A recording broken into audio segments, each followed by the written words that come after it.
I have the honor of introducing our first speaker, Dr. Daryl Holtkamp, who is a professor in the Department of Veterinary Diagnostic and Production of Animal Science here at Iowa State University. He received his DVM and MS in Agriculture Education and BS in Agricultural Business with minors in Statistics, all from Iowa State University. Prior to joining Iowa State, he was a private veterinary consultant and served as technical services veterinarian, vice president of swine applications for MetaFarms, and director of pork development for eMarkets Incorporated, and veterinary services manager for Smithfields in Warsaw, North Carolina. Dr. Holtkamp research focuses on managing infectious swine diseases, biosecurity, disease risk assessment, the economics of animal health and disease, and he's authored over 500 peer-reviewed publications, is a frequent speaker in the U.S. and internationally with over 240 invited presentations. He's also mentored over 260 professional and graduate students. Please welcome Dr. Holtkamp. All right, thank you. All right, that's a little loud. Let me see if I can adjust it down here. Is that better? Okay. All right, so this afternoon, what I'm going to talk to you, or what you're going to hear about, is an investigation of APP, Tinobacillus pneumoniae outbreak that occurred last winter here just north of us in central Iowa. And I've been doing outbreak investigations of PRRS virus, PED virus, Seneca Valley virus. We've been doing a lot of these in sow herds.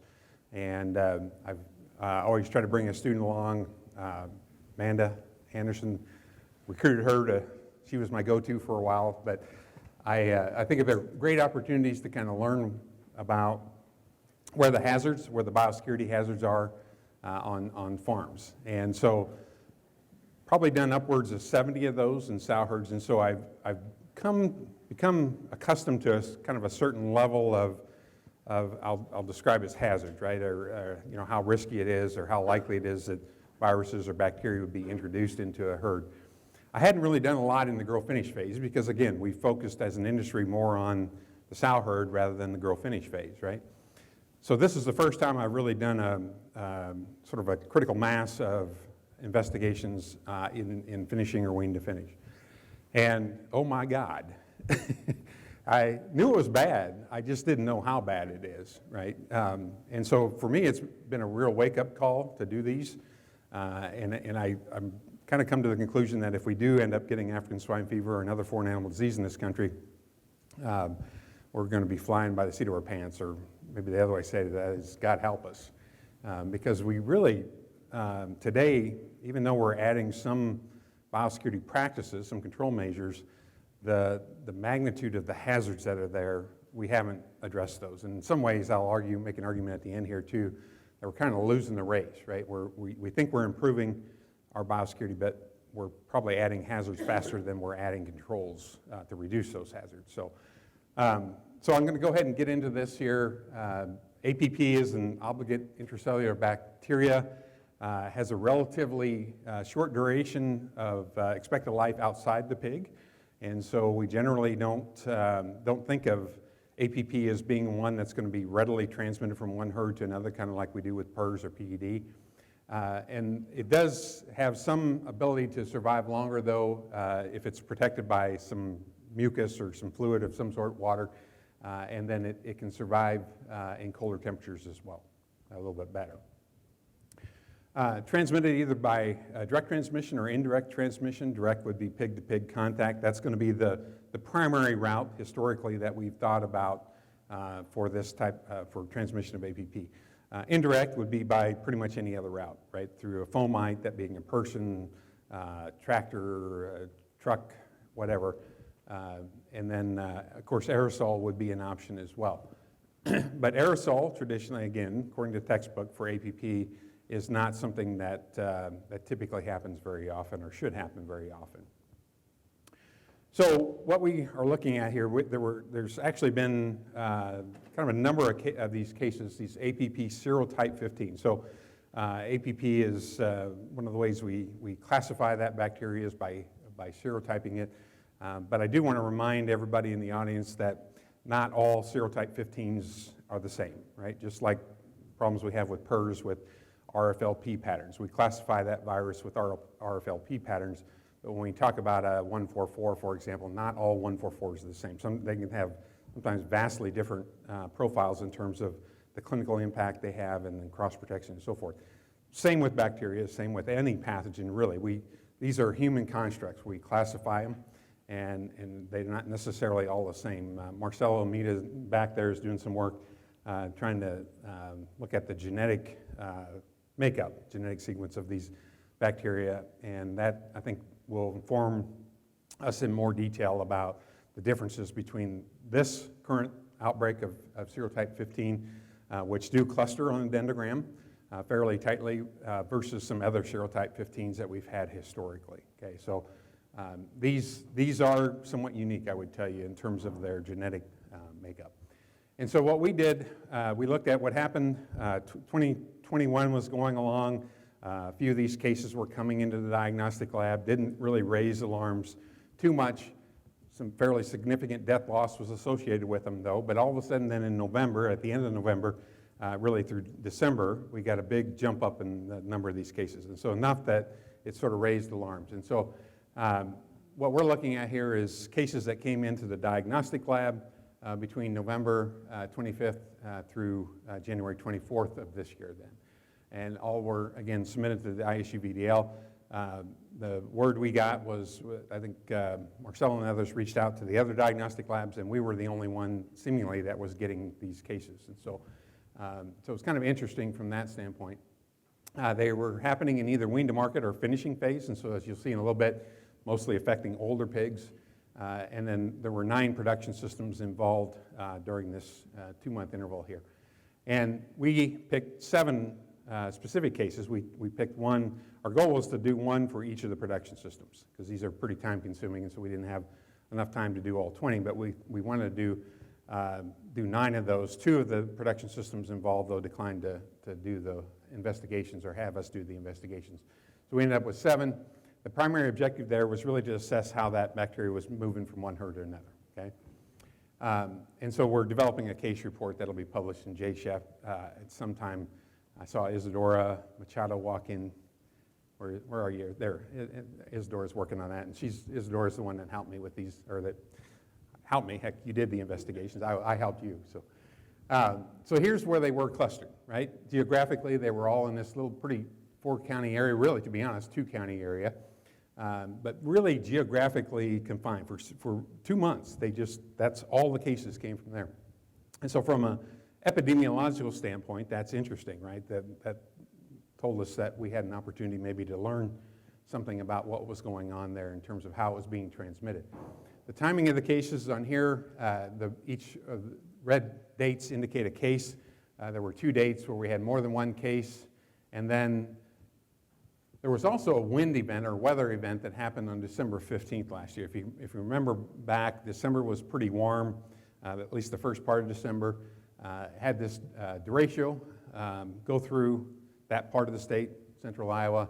Wasn't as bad as the one that happened several years ago, but it was a pretty significant event, 70-mile-an-hour straight-line winds, and a bunch of tornadoes were cast off from that storm event. And so you can see that kind of set off seemingly a kind of a cluster of cases in time now, right?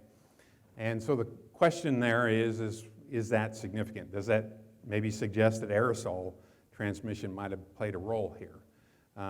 I'm not willing to go that far. I think the other aspect, as you'll see in a minute here, is many of these cases, or several of these cases were triggered, the death loss at least in the clinical presentation, was triggered by a stress event, okay? Well, a derecho is a stress event, right? There was power outages and things like that happened. Big temperature swing, I think, occurred at that time as well. And so that could have been involved in this as well. But so I'm not willing to go so far as to say that, hey, this is evidence of aerosol transmission. I'm not one of those that is a big advocate of aerosol transmission for any pathogen, so I probably incline maybe not to do that, just so you know where my bias is there. Here was the distribution of the age of the pigs at the onset here. You can see, with the exception of this one case here that was in pigs less than 10 weeks old, so nursery phase, the rest of them were in late finisher. And Isadora, do we know, is that still right? didn't get a hold of you beforehand, but. Yes, the original phase were a little bit after the nursery phase, so the beginning of the growing phase. Okay, okay. So that was for a little bit maybe of an outlier, but the rest of them were all late finishing here. And so rapid onset of mortality was characterized these cases, and then your typical APP clinical signs there as well.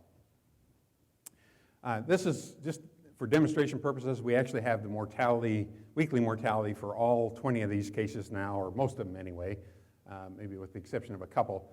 But this is just one system. So just to kind of give you an idea of what it looked like in one system. So this was a system that had, what, 6 cases there, right? Or 7?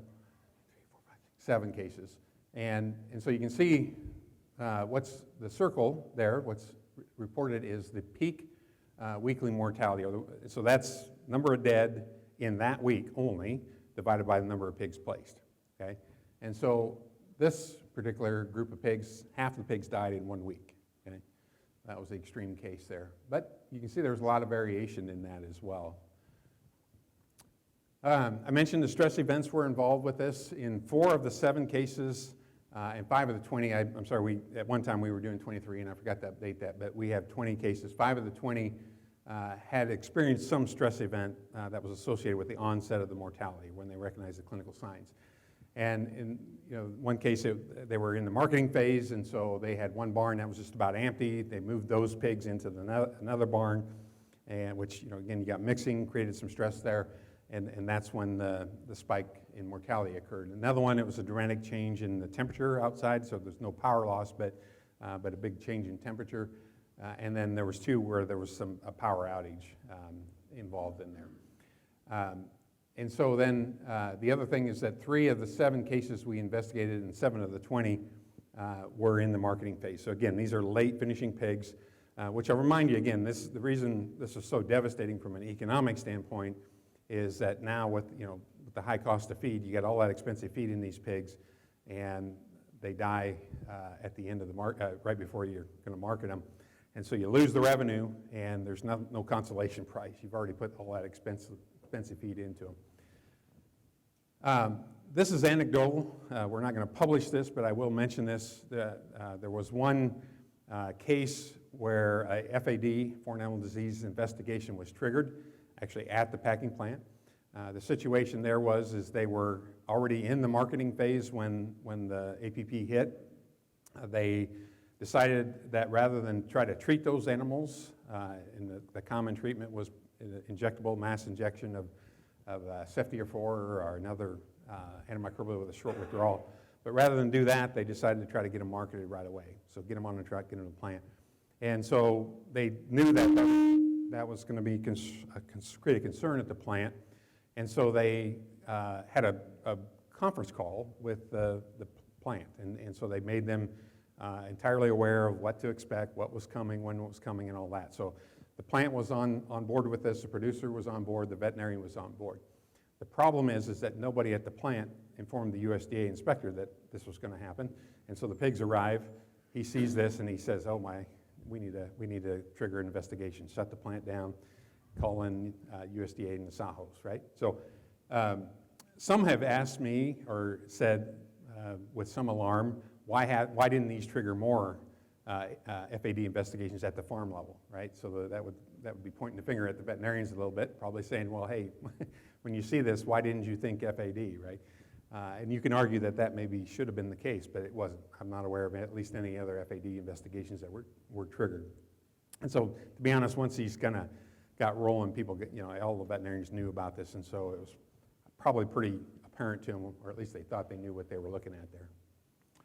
All right, so we did the investigation then. We do these as what I describe as hazard analysis, a combination of a hazard analysis and an epidemiological investigation. And so the hazard analysis part of that is really just looking at all the production practices, how they do them, when they do them, who, what, when, where, and how, of all the day-to-day routine things get done.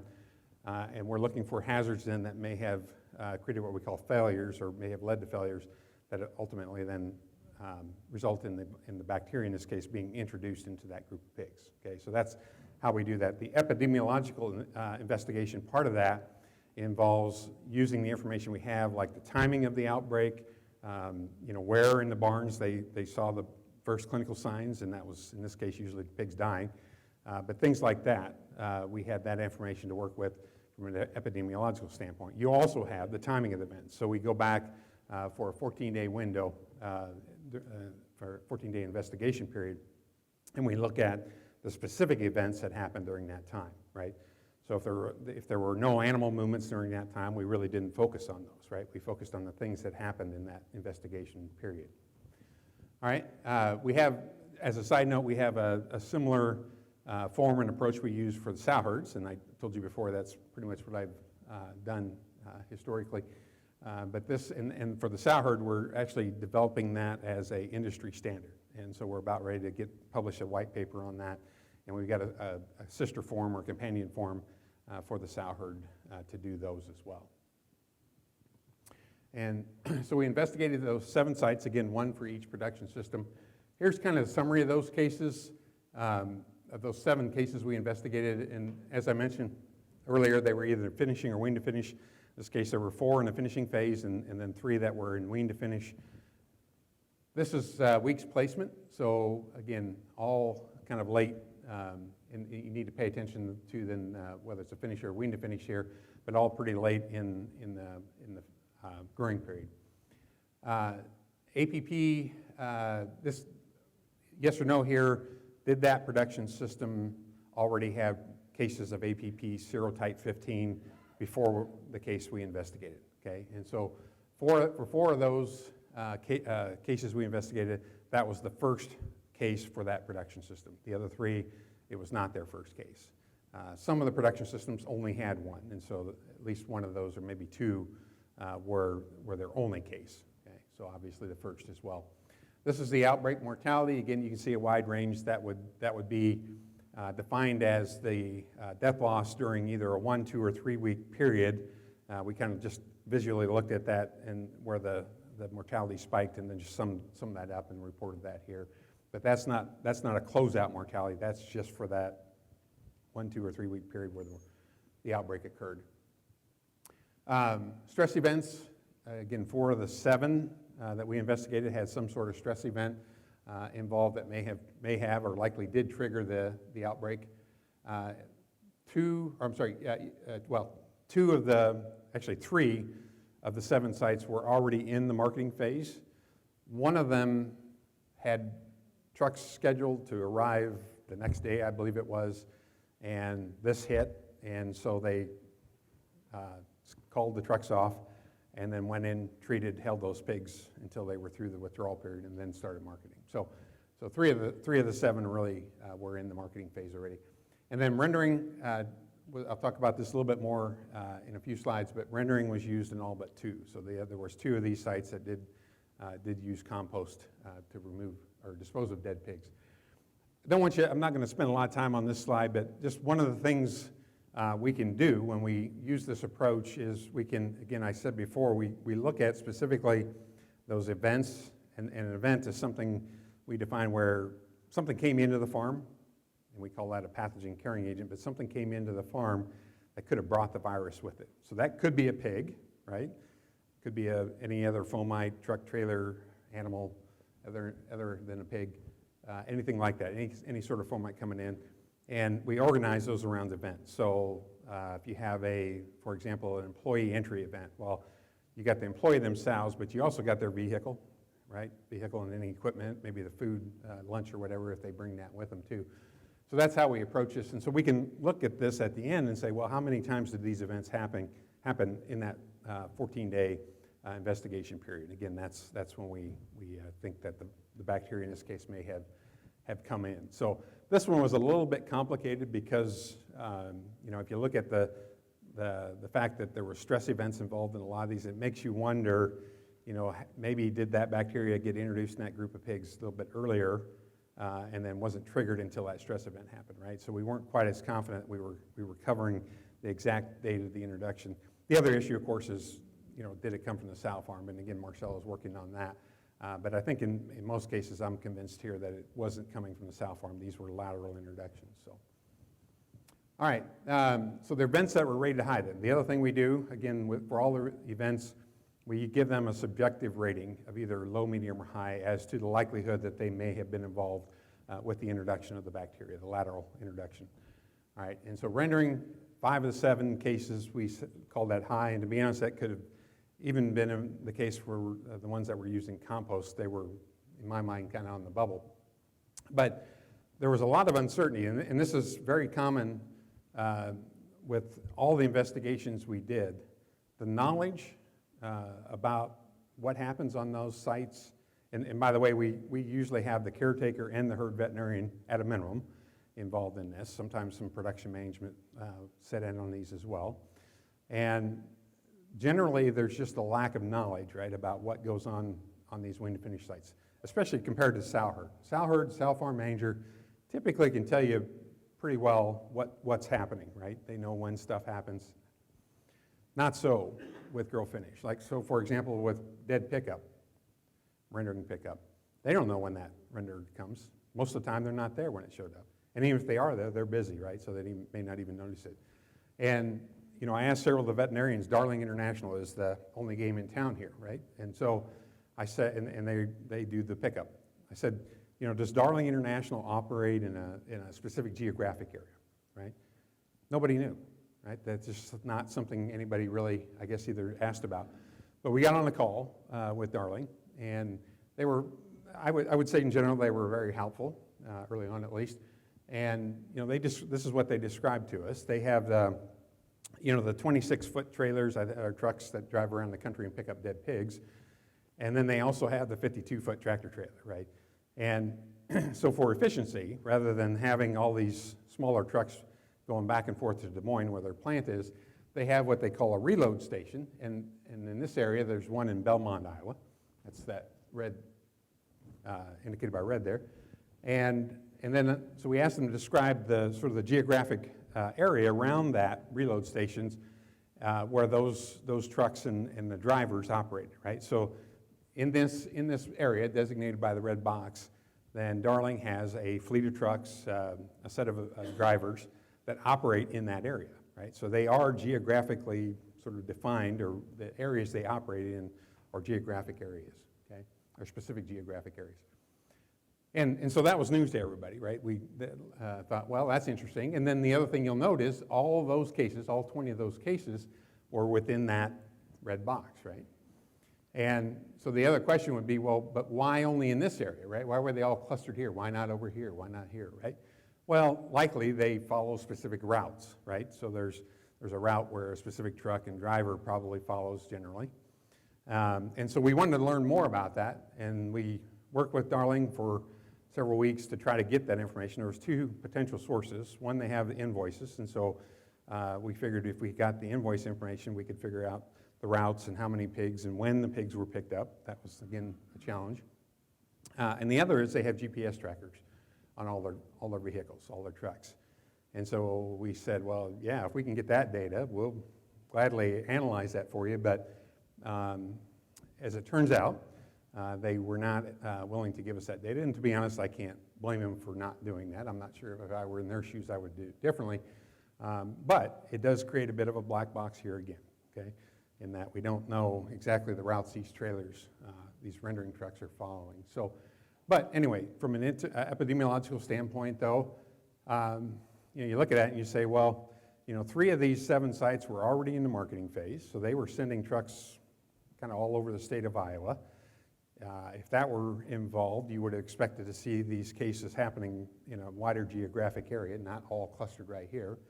And you think about there was no, between company caretakers were segregated, although there's some question about that too, whether there could be things like vaccine crews, load crews, even caretakers potentially, going back and forth. But for the most part, not a lot of those between production system contacts there, although there were some.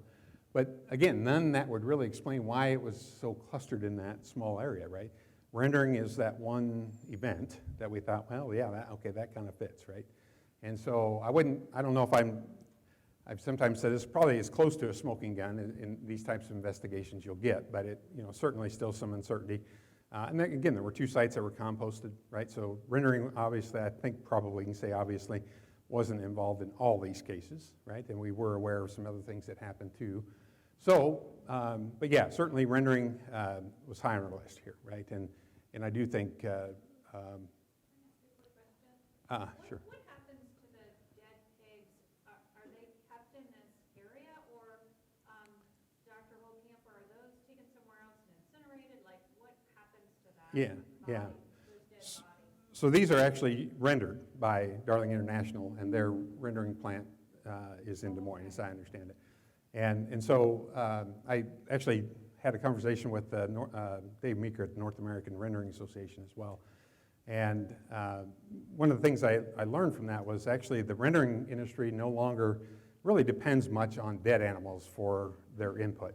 They use mostly animals and parts of animals that come from the packing plant, right? 4% is all they get from dead animals. Now, Darling's a bit of an exception with that. They still rely on dead pigs for about 25% of their input. So they still depend on rendering, all right? And so our thought was they may have enough interest in helping producers use rendering safely that they may be willing to share this information. I will tell you, I think they still are interested in doing that. I have no doubt they are. But they're, obviously they weren't willing to share the information, but they are doing some other things like looking at truck disinfection, things like that I'm aware of. So I think as an industry, though, it falls to us to say, hey, we need to work with you, Darling, and do this more safely, or whoever you're using for rendering. So if you feel like you still need to do rendering, if you're a producer, I think you need to figure out how to do that more safely, because right now this is like playing Russian roulette. Again, if we get a foreign animal disease, that's not going to be the time to figure out how do we do rendering safely now. The time is now, right? So if you feel like from an economic standpoint you still have to use rendering, I think it's time to spend some time to figure out how to do that safely. All right, the other event that we rated, or one of the other events we rated high was marketing or livestock, market pig transport. So in this case, you're removing market pigs, but you still got a trailer and a driver that are coming to the site, right? So there's a potential to if that trailer or the driver is contaminated, can bring it into the herd, right? We had multiple packing plants. Tyson, Denison, I'm sorry, that's a JBS plant, I think, right? Not Tyson. I think that's right. Yeah. And then, so they, again, going in different parts of the country, or not country, but different parts of the state. Had third-party contracted trucking companies involved in a lot of these cases. And again, anytime you sort of contract that out to a third party, you lose some control and you lose some knowledge about what's going on, right? That's just the reality. So priority, for these large companies is on the cost, right? So you got this fleet of trailers and you have the ability to take advantage of what economists call economies of scale, right? You have an asset there, and rather than use it once a week to haul a load of pigs, you're using it every day multiple times. Right, and you get to use that asset as efficiently as you possibly can, right? We make those decisions. Now, the problem is that creates lots of hazards for us, right? And that was the case here. Truck washes, trailer washes, had some trailers that weren't washed between loads. Even when they were, there was labor issues during this time. One of the companies had a company-owned plant, couldn't find anybody to hire to work at it. Company-owned truck wash. Couldn't find any labor to work, so they went to a contract or a public truck wash instead, right? And so that created some more uncertainty about how well they did. I actually did talk to that truck wash, and they probably did a better job or as good a job as the company-owned one, but that may not always be the case. And then finally, I'll just mention almost all the companies used load-out crews. So most of the time, these are contractors; they're not employees. And then many times those same crews that do load out will do vaccines as well. So they have vaccine crews. So, and again, a lot of times because they're contracted out, they know the person they write the check to. They can ask them, are you exclusive to our company? And the answer will always be yes, right? So they know that, but beyond that, they don't know anything else. They don't know who that person uses. Typically they can bring somebody else in. They don't know if that person was at a different site the day before. These people aren't stupid. They know that if they can't get a body there to get the job done, they're probably not going to have that job much longer But if they have to go find somebody that maybe works for a different company to fill that spot, they're going to do that, right? Despite the fact that that creates a biosecurity hazard, right? So we have those types of things going on a lot as well. On-farm employee, 3 of the 7 times here we listed that one. In almost all these cases, you have caretakers that are going to multiple sites every day. So in the most extreme case, one caretaker had 8 different wean to finish sites, or yeah, they were wean to finish, I think. And so we didn't know the exact count, but this site happened to be a 4,000, so if they were all 4,000, that's 32,000 pig spaces that one person was taking care of. Probably not, probably somewhere between 20 and 30. But the reality is he's supposed to go to 8 different sites every day. And by the way, they said that he showers in and showers out of each one every day. And I said, oh, come on, really? Yep, he told me he did. His production supervisor was sitting there and said, yeah, I believe him, okay? So think about that, right? You got to haul out deads, you got to do injections, you got to check the water, check the feeder. He actually was also responsible for vaccines and early pig care, okay? So my thought was, okay, yeah, that kind of adds up, right? Yeah, unless he's working 28 hours a day. But anyway, that's an indicator of how hard we're pushing these employees now too, right? And that's, part of that's driven by the labor market. Part of it's just, cost minimization. All right, I'm going to skip ahead here. This other one, this is off-farm employees. And so I think this is a good opportunity to ask the question, what happens when you have an emergency like this, or an unusual occurrence like this, where you got 100 dead pigs in the barn all of a sudden now in one day? What happens when that occurs, right? So we came on this one case where the caretaker, of course, couldn't get all the pigs out that day. And so 2 other people, one of them was a production supervisor. The other, I don't know who it was. I have to look it up. We know who it was, but I don't remember. So we had 3 people hauling dead pigs out, okay? Only had 1 pair of coveralls and boots, though. The caretaker had theirs, no others, right? So the other 2, including the production supervisor, were doing this in their street clothes and street shoes. The other person decided that, you know what, it'd probably be a bad idea for me to go to another site today. I'm going to go home, shower, and change clothes. The production supervisor decided that he needed to go to a second site that day and do something.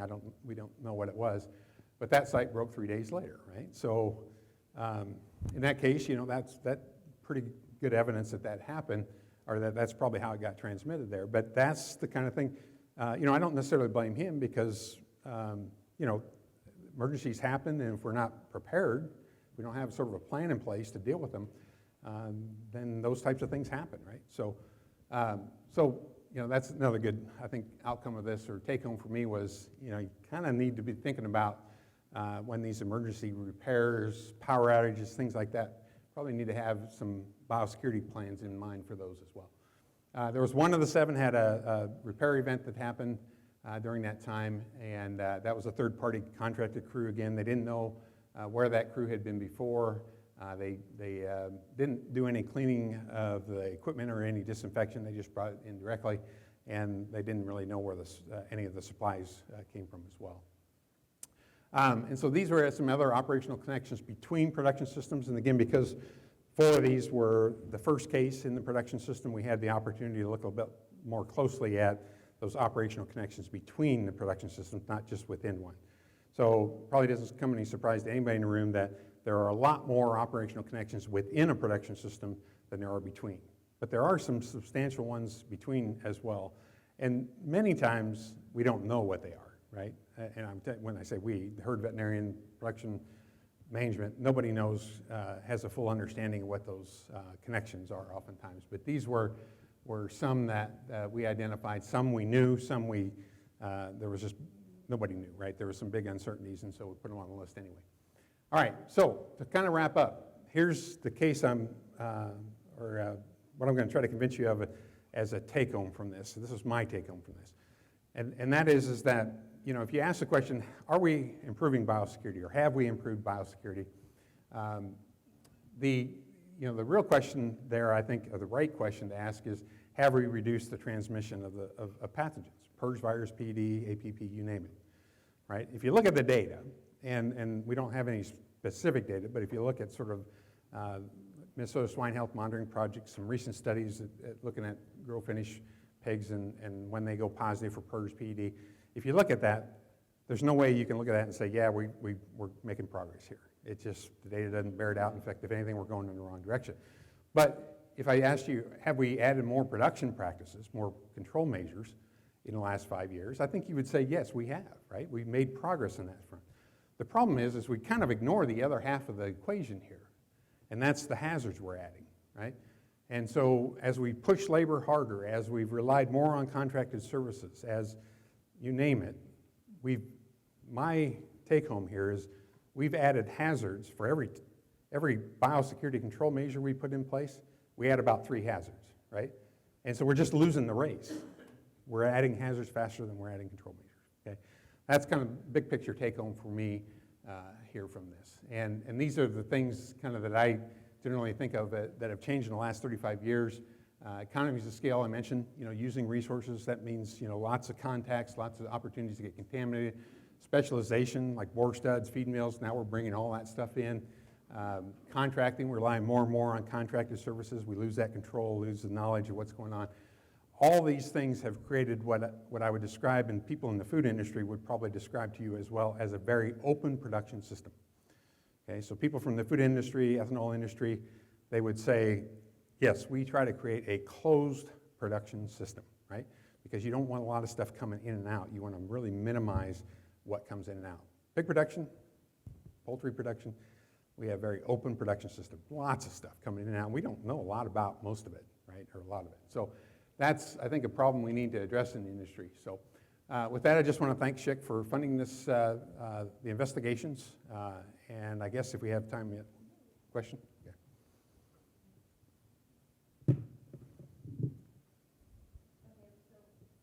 Can you guys hear me in the back? There it is. We have time for a question or two if anyone has one. I'll go over there then.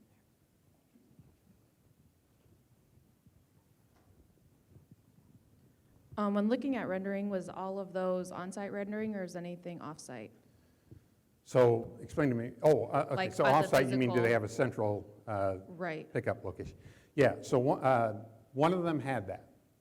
Okay, the others had on-site pickup, so the dead box set on the same site as the group of pigs did, or where the APP outbreak occurred. The one that had the central location, the way that worked was each of the caretakers in that production system would just throw the pigs on the back of their pickup truck, and they'd drive to this centralized pickup that Darling would come to and then pick up all the pigs from multiple sites. The problem was, and again, this is the hazard analysis part of this, when we really dig into, okay, tell us how you do that, when you do that, who, what, when, where, and how of all that gets done. At the end of it, you say, holy cow, okay, well, you're probably creating more hazards than you eliminated in that case, right? Because they ended up breaking several other farms. And the good bet is it probably got transferred from that central location to the other farms, right? Just the way they were doing it. They weren't showering or doing anything, changing boots, changing clothes or anything. They were doing this in their street clothes. It was a one-way. By that I mean they were dumping the pigs in the same location that the rendering truck was coming to pick them up. And so they literally were walking where, all that rendering juice would probably be falling on the ground. And so the way they did it, a good idea in theory, right? And that's something I think we need to explore. That, when I say we need to figure out how to do rendering safely, that's probably going to be how to do that. But we got to figure out how to do that safely and not create more hazards than we eliminate or reduce, right? I see that over and over again. We do something because it was on a list of biosecurity practices, but it's not done correctly, and so it ends up creating more hazard than reducing. So, yeah. Were some of those pigs moved outside of that red box area at a similar time out of the same production systems to see how geographically if they moved at all? Or? None of the pigs moved out. The only time they went out was at marketing, right? Because they were all weaned to finish or finishing. There were no nurseries that broke. And so, no, they didn't, other than for marketing purposes, when they were working. Yeah, no, really, it was very interesting from that standpoint, so, yeah. Here. Okay. So, well, I got two, sorry.